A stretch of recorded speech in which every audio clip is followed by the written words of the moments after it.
dignitaries on the dais, luminaries in the audience, ladies and gentlemen. It's with great pleasure that I too have the opportunity to sound a note of welcome to all of you here today. The Public Health Foundation of India was launched about 6 years ago by the Prime Minister of India, and the mandate given to us on that day was to strengthen the architecture of public health in India through a broad range of activities which build capacity in education, training, research, policy enabling, analysis of evidence, health communication, as well as advocacy for a number of public health issues. It was emphasized at that point in time that the foundation would serve not only to set up institutes under its own umbrella, but would also partner and assist other existing institutions in building up their own capacity for enhancing public health education and research. And it would use international partnerships as per need and opportunity to advance its goals while building up a very strong network of national collaborations. In 6 years' time, we have traveled a fairly long distance. We have 4 institutes of public health which are currently functioning in different regions of India, in Delhi, Gandhinagar, Hyderabad, and Bhubaneswar, and the 5th one will start soon this year in Shillong in Meghalaya. We also have several partner institutions with whom we are directly or indirectly collaborating in terms of building public health capacity. One of the direct activities is in Gwalior, where in the state-owned institute, we are now conducting courses for training district and block level medical officers in public health management. Indeed, the diploma in public health management has become very closely integrated with capacity building for the National Rural Health Mission. Now, with a set of partner institutions across India, we are training medical officers in health services in both the precept and practice of public health as well as the skills of management so that they can discharge their functions in various public health positions much better. We also are running 3 other on-campus programs in biostatistics and data management, in health economics, health finance, and health policy, in clinical research methodology, distance education programs now in public health nutrition, as well as in health promotion. And other distance education programs in epidemiology are just about to commence. And also, future programs will include maternal and child health. We have a training division which now operates across the entire length and breadth of the country and is actively engaged in customized short-term training programs for building public health capacity in very many constituencies, ranging from serving health personnel in public and private sectors to young academic researchers wanting a top-up of their research skills, as well as some other physicians in practice wanting to know about better management practices. We have a health communication division which is actively partnering a number of governmental and non-governmental institutions, including partnering the mental health program launched by the Ministry of Health and Family Welfare Government of India.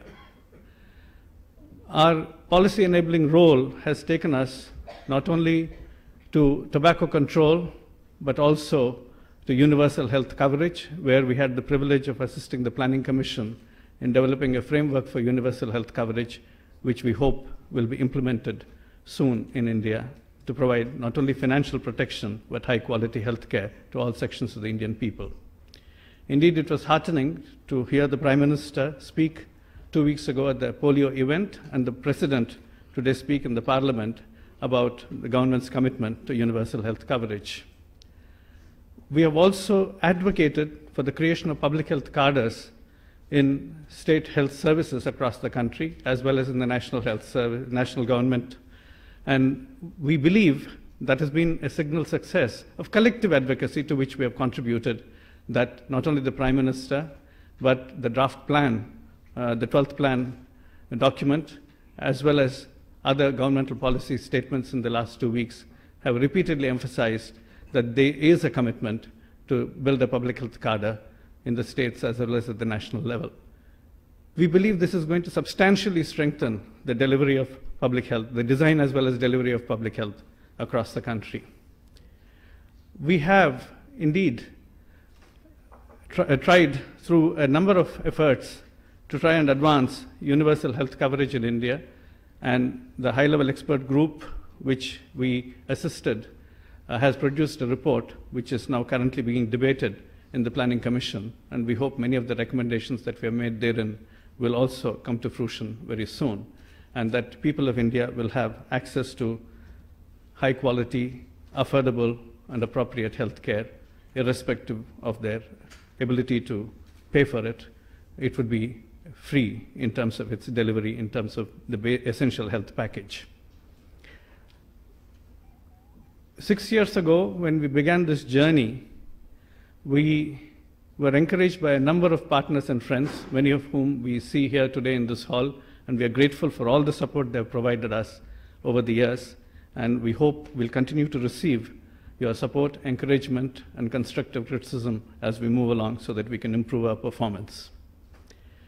As the main speaker of the day, we are privileged to have here today Dr. Julio Frenk, who has not only been a great leader of public health across the world, but a close personal friend. Having served in the World Health Organization as the Executive Director or Assistant Director General in Geneva, subsequently having become the Minister of Health in Mexico, and now as the Dean of the Harvard School of Public Health, he brings very rich experience. He was also the architect of the National Public Health Institute in Mexico and the prime mover in the Mexican health reforms, which have seen 100% coverage of universal health coverage this year in Mexico. Therefore, we have much to learn from what Dr. Frenk has to offer. But the theme chosen for his lecture today is a major report that he and Professor Lincoln Chen launched through a committee which they co-chaired, and of which I have the privilege of being a member, on transforming health professional education in the 21st century. As you may know, the Harvard School of Public Health turns 100 years next year. And certainly for a foundation which is 6 years old and for schools of public health which are 4 years old, it is certainly an age that we really will regard with great respect and hope to achieve sometime in the future with the same degree of excellence and pleasure and pride that you take now today in Harvard. However, what Harvard began in the 20th century may not necessarily be the right model even for Harvard in the 21st century. And therefore, for the 21st century, the schools of public health, as well as the medical schools, the nursing schools, all of them will have to take a fresh look at what health professional education needs to be in this new century, where interdisciplinarity, health systems connectivity are going to be the key mantras, and where transdisciplinary research is going to be one of the major areas of advancing knowledge. And we have to learn from each other in an increasingly globalized world. And it is that report which has been truly revolutionary and which actually has now come to replace the Flexner as well as the Rose-Welch reports of the 20th century as the charter for the 21st century that we'll be hearing about in today's talk. For the chair of this evening, we are privileged to have Mr. Jairam Ramesh, the Honorable Minister for Rural Development. I must here share a secret with you. For all of those who think that politicians and ministers are slow to react in terms of public requests or in decision making, well, you'll have to have a second think when I will tell you what Mr. Ramesh did with the Public Health Foundation of India. But 4 years ago, he came to this very building, and the way he came was also interesting. We had advertised for the posts of directors in 3 of our institutes, in Delhi, Gandhinagar, and Hyderabad. I received an email from the minister, who I did not know personally before then, challenging me as to why, in our advertisement, we had chosen metros, and why not regions of India which direly needed public health services? Why were you not going to places where there are no major educational institutions and health indicators are bad. I wrote back a polite reply saying that we have chosen metros not only because the faculty are more inclined to stay there, but also because of the vibrancy of academic partnerships that we hope to build on with other institutions in that location. But that will not preclude our working in every area of the country, including all the backward regions who need all our care and assistance, and that we will actually serve all parts of India through our institutions. But I also added, Mr. Minister, would you like to visit us and meet our young faculty and then try and find out what we are about? 2 days later, the minister actually paid us a visit during lunchtime. And then, when we had a presentation for the minister, hold your applause, there's more to come. 2 days later, when he did come in at 1 o'clock, and we had a presentation for him, and at 2 o'clock, he said, why is it that you're choosing these areas? Fine, I understand. But what about the Northeast? The Northeast is so underserved. It desperately needs public health institutions. So we said the minister will be guided by you and we'll be happy to open an institute in the Northeast. So he said, okay, Assam or Meghalaya? I did not know what to say at that spur of the moment, and I said, Meghalaya. So then the minister went away, and he left at about 2:15. By 4 o'clock, I had an email from him saying that I've spoken to the Chief Secretary of Meghalaya. Everything is ready for you. The government will offer all facilities for you.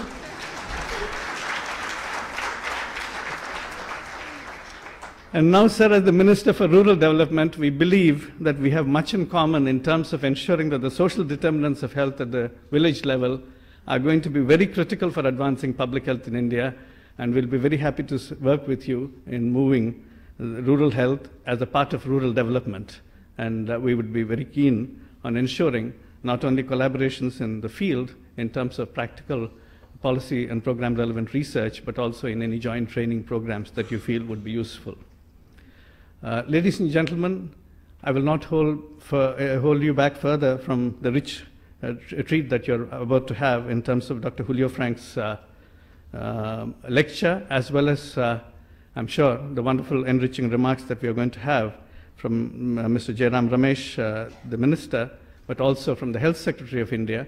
Mr. Pradhan has been a great source of strength for the Public Health Foundation of India, both as the Mission Director of NRHM and now as the Health Secretary of India. As a member of our board, he has been a great source of strength for us. And as a member of the high-level expert group on universal health coverage, he really steered many of the key recommendations of that particular report. And I'm sure you'll have an opportunity to interact with him as well during the question and answer session that will come at the end of the lecture. Thank you very much again for your presence today. And as we move along into our 7th year, we hope that we will continue to have your support, and we look forward to the pleasure of working with many of you through your agencies or in your individual capacity. Thank you.